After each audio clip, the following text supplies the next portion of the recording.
Welcome to the conference. Did you know that this is the Conference of the Birds here in Birmingham? Yes, in this story, we are all the birds. You are all the birds. Because, you see, I'm the storyteller, and so I'm excused from all the trials that you are all about to go on. But first, I want to ask you a question. What sort of bird are you? What sort of bird would you like to be?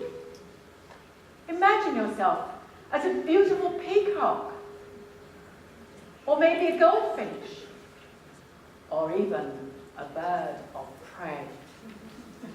But be warned, on this journey, each of you will have challenges to face as you embark on this exciting and challenging and dramatic search together.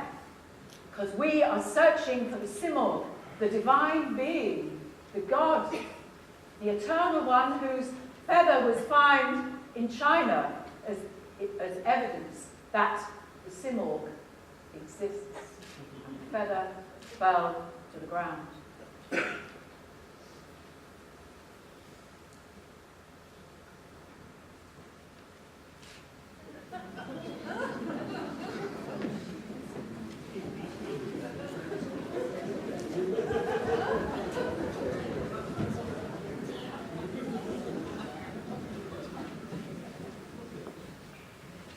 Well, let me see. How did this conference of the birds come about?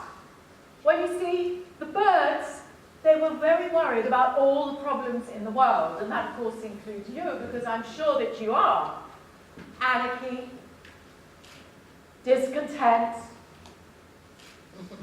fighting over territory. All right. And just plain unhappiness. But you see, they had no leader, so they just didn't know what to do. But then, what happens? The hoopoe bird appears.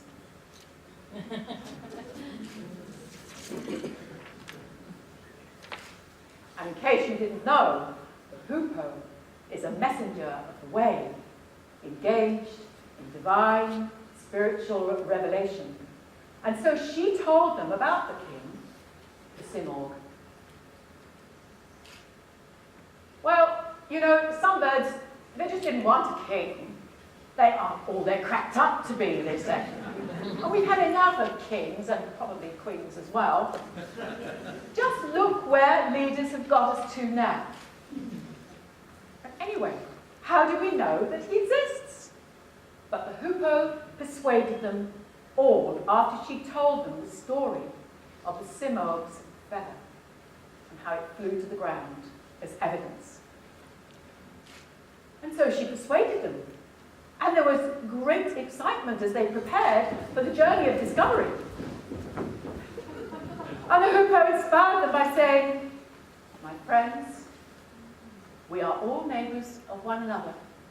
And I wish to share my story with you day and night, so that you will not cease for a moment too long to set out in quest for the truth.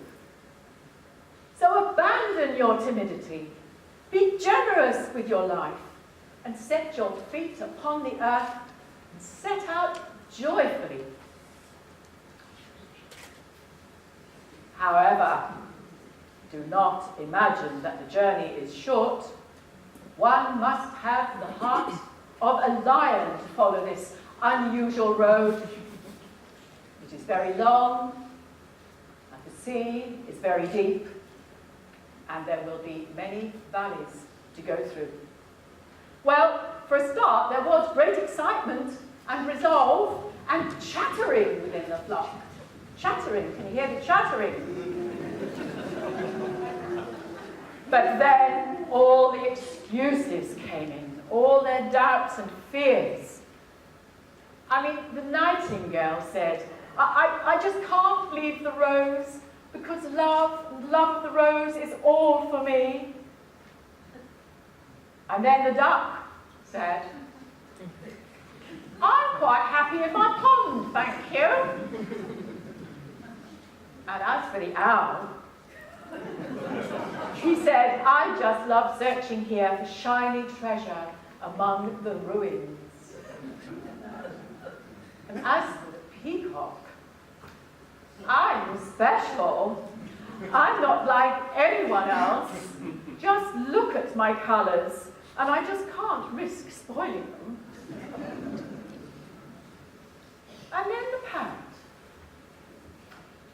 I like it here. I feel safe in my cage, and they bring me food every day. And then lastly, the falcon.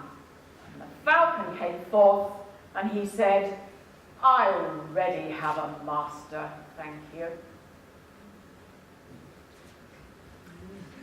So you can see what a challenge we've got with this lot of birds here. So what about all of you? Now, are you prepared to come? Oh, we tried that in 1972.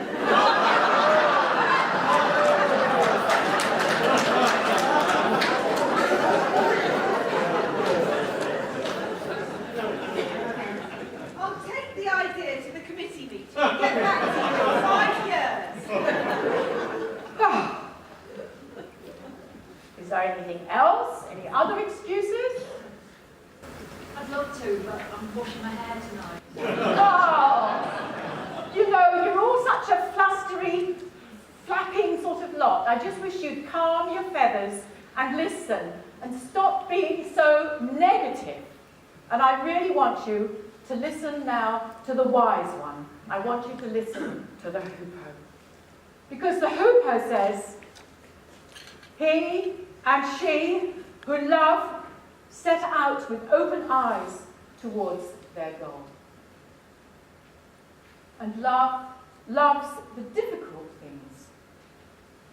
But there can be no real love without suffering.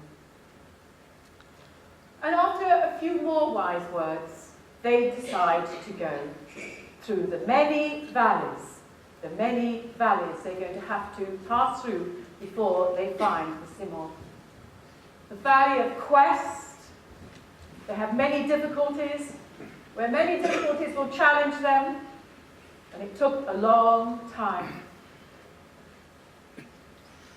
And then, through the Valley of Love, where a flaming fire will open all their hearts. And then, the Valley of Mystery. This valley will bring you new insights, showing many roads each of you choose as your own.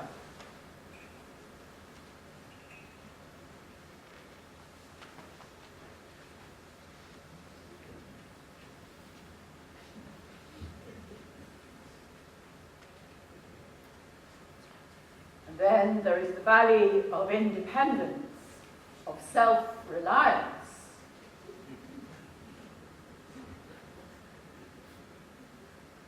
Which followed by the Valley of Unity, pure unity, where they were broken apart and were eventually brought back together again.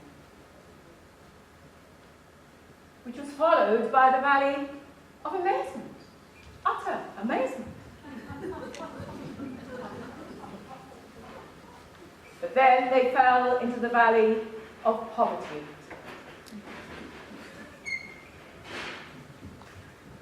Yes, poverty and hardship. You know, it was just one thing after another. Just like our lives. Just when you think you've got there, something else comes along. And then the questions came to the hoopoe, because they had trusted the hoopoe. Are we there yet? Is the Simorgh going to feed us? I'm awfully hungry. And we're very, very tired. Because you see, it had been many days since the flock first began their journey.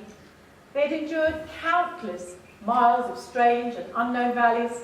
They'd survived the heat of scorching hot deserts, and now, perched upon a large tree at the edge of the shore, the birds rested.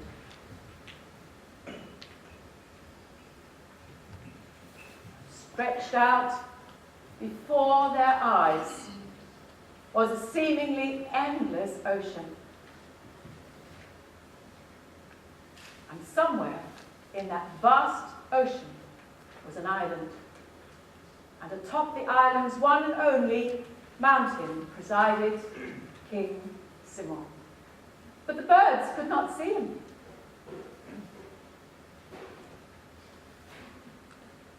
And then the mountain called them forth, and the curtain is parted, the clouds vanish,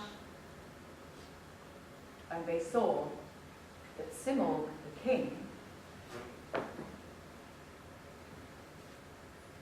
was them. Each of them, as they saw themselves reflected, they all realized the divinity, that they were part of it, that they were all part, and we are all part of God. All our different shapes and sizes, all our different ideas, and different ways of doing things. And as long as we are open to that diversity and different energy, and accepting of our different ways, we can join together to create an amazing path of love. No thoughts of you and me or this and that. They were all one, held in the embrace of love and unity, a brilliant life all together.